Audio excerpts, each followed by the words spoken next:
football icon, man who's been around ball for about 100 years and still has his absolute fastball. Ladies and gentlemen, Yinzer, Joe Moorehead. Yeah, Joe!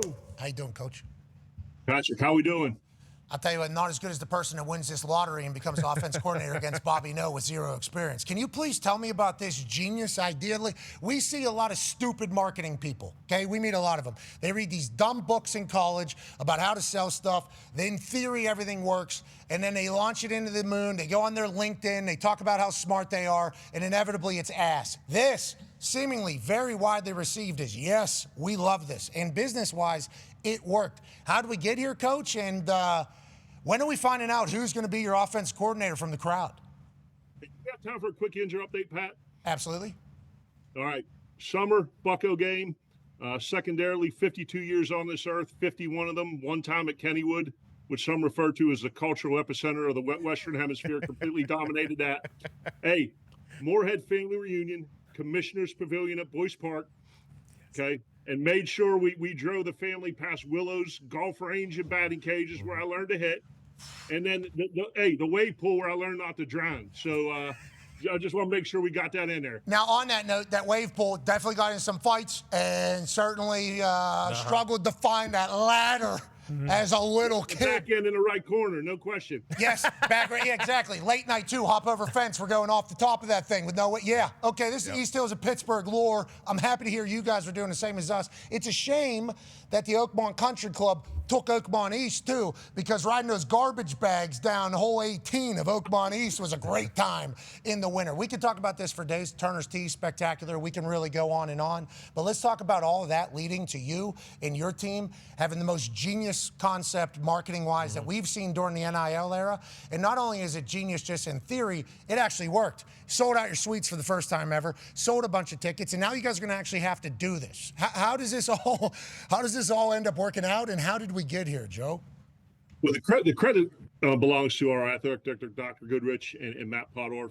I was in the office, scripting plays for practice and knock on the door, and they come through and kind of, put this idea in front of me and said, "What do you think?" And then the first part of me was like, "This sounds absolutely crazy." And the more you thought about it and kind of the construct of it and how it's going to develop, I think number one, in an era of college football where a lot of bad gets talked about, unfortunately, we have a chance to infuse some fun into it, give a fan a unique experience, but at the same time, I'm a bit, I want our kids to know that, hey, we're not going to do anything, to put the outcome of this game in jeopardy, number one, and number two, we don't want to do anything to disrespect the game or certainly, Robert Morris, Coach Clark, and his staff. So at first I was a little bit hesitant, as you can understand, but the more we talked about it and kind of put a pen in place, I'm like, hey, this could be a pretty cool thing. Bobby Moe, also Western Pennsylvania. Yep. We understand that they'll have some respect. Wale actually played for Robert Morris's football team at one point, so there is some icons and legends that have gone through there. I appreciate you saying this isn't state fair, this isn't a circus. We're still trying to win games, but it is an incredible marketing strategy. So how do you tell the lads that you're still trying to win when it's the opening drive of your home opener? So we bought multiple season tickets, okay? So we have multiple tickets here to potentially get in on this thing. And Tone already has the plays that he's calling. I mean, there's no question on what Tone Diggs from Plumboro is going to call. All right, Wiggle 34 Switchblade.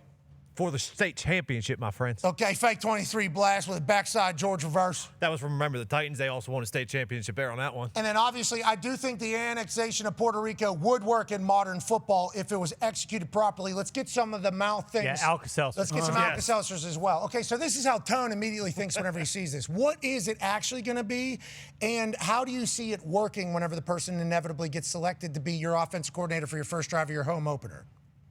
Here's the problem here. It's going to need to be 3 drives because that looks like damn 3 touchdowns. You're right. 3-1 play. You're right, Coach. You're absolutely right. We're going to have to keep this damn thing rolling. So keep calling it. Well, here's the thing. And, this will be, I think, my 19th year calling plays, 29th overall. And I'm going to go through the weekly game planning process, starting on Sunday, Monday, putting a game plan together, working it throughout the week, refining it, practicing it. And then, my normal process is to script the openers on Thursday and Friday. So whoever wins a contest is going to come in on Thursday and Friday, hopefully have a folder or binder full of a bunch of plays that they would like to run. We'll sit down and show them kind of what we got going on and see if there's any kind of mesh to that. And then usually the opening script is anywhere from 10 to 12 plays in open field. And then we would also look at the third downs in the red zone. Hell yeah. Like for Tone, we won't get to a third down, so it wouldn't apply to him. But, exactly, Coach. then you get down in the red zone, you kind of, all right, what do we like here? How do we tier these things? So, I think it's going to be a really neat collaborative effort where we can take what we're doing this week in addition to what they're bringing to the table and hopefully put some points on the board. Tone has it for you here, Coach. Yeah, Coach, you've obviously you've done everything. You've been an OC at a Power 4 conference. You've coached in the SEC, been a head coach in the SEC. You're a legend at Fordham for what you did there, and now you're in the MAC as a head coach. So how does it feel in this modern day? Is it hard knowing that your best players are most likely after the season going to move on to a Power 4 conference because that's where the money is greater and that's what they've earned? And how do you come to that situation with your players and recruiting and everything at the end of the season with them? That's a great question. And I think a Group of 5 schools roster management has become an incredibly tricky proposition. In the past 3 years, we've lost 37, 39, and 41 of our scholarship players, 85 players to the portal. And this past year, 12 of our best 15 went from our school to Power 4 programs. So it's challenging for us in terms of Jeez.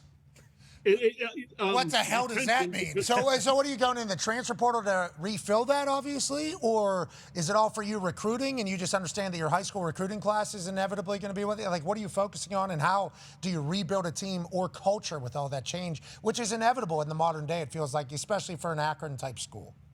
Yeah, well, we didn't have any revenue share up until this past December, and now we have a mere pittance, which isn't like, so when you understand the constraints and what you're dealing with, essentially, here's how it is. I really wanted to start this thing by recruiting half of the class with high school and half with portals and JUCOs. Now that's just not realistic. So my approach is when you lose a one, you got to replace him with a one. So, for example, we had a defensive tackle go to Texas Tech. Well, he's a starter and he was a returning All-MAC player. Now you go into the portal or the JUCO and replace him with a starter. You can't replace that guy with a developmental player. Now, if you lose a backup on the depth chart, now you can replace him with a backup. If you lose a 3 or a developmental guy, you can replace him with developmental, depending on the depth at each individual position. But yeah, losing guys who they come in, really didn't have any other offers, or they weren't playing at bigger schools and come down, you develop them, they produce. And quite honestly, when they come in to see me, Pat, I have 2 questions. Why are you leaving and what's your plan? If I agree with why they're leaving, like if they can make life-changing money and they could go to a bigger school and have an opportunity to play, I tell them they should go. Now, sometimes they'll say things to me and I don't agree with the reason. I tell them they should stay, and now they don't always listen, but that's fine.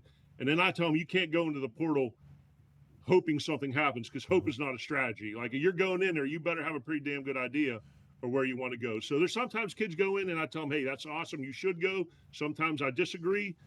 But they should never just enter hoping they land somewhere, because that usually don't end up well. Yeah, but Coach, they can't talk to any other teams before they get in the portal because that's tampering. We know that. Hey, that never happens. What are we talking about here? It's funny that we all just laughed literally at even the thought of that. Right. But that is I don't think that's just a modern world. Obviously, college football since the beginning of time, and I think you would know better than us, has always had people working around this system. Now the system just involves millions and millions of open dollars being spent everywhere. So fascinating stuff. I appreciate you continuing to fight through, think of great ideas. Now, let's say we have success here early. Connor has the actual last question for you, Coach. Yeah, Coach. Tone showed you his plays. I know Dan Dockich threw his hat in the ring. Big Cat. Myself, I have some plays as well. Is this a situation where, let's say they go out, you guys go out against Bobby Moe and this guy who came in with the binder on Thursday and Friday, or girl on Thursday or Friday, and they just kind of light you up. All of a sudden, you got all these ideas. They go down, you score a touchdown on the first drive. Is this like a balls back situation where then they get to call maybe the second drive or maybe the opening drive of the next home game? What is kind of the end goal? Job. Full job? Yeah. Do we get a full-time job out of this by chance? Listen, we put the first one in the box and scored a touchdown. I might hand them the damn call sheet in my headset and just say, keep rolling. Okay. Hopefully they don't replace my ass with this guy as a play caller. So, yeah, who knows? We put that first thing in the box. Anything's open to a possibility. Go touch some paint. Good luck to your boys this year. Congrats on an incredibly successful campaign here. And also, we appreciate your service to ball and how you've represented Pittsburgh, brother. You're the best. You too, Pat. Keep it up. Love you guys. Try to knock me off my feet, still standing with more money than I came with. God damn, took a loss, but I'm still up. Gambling man, betting all the chips that I got left.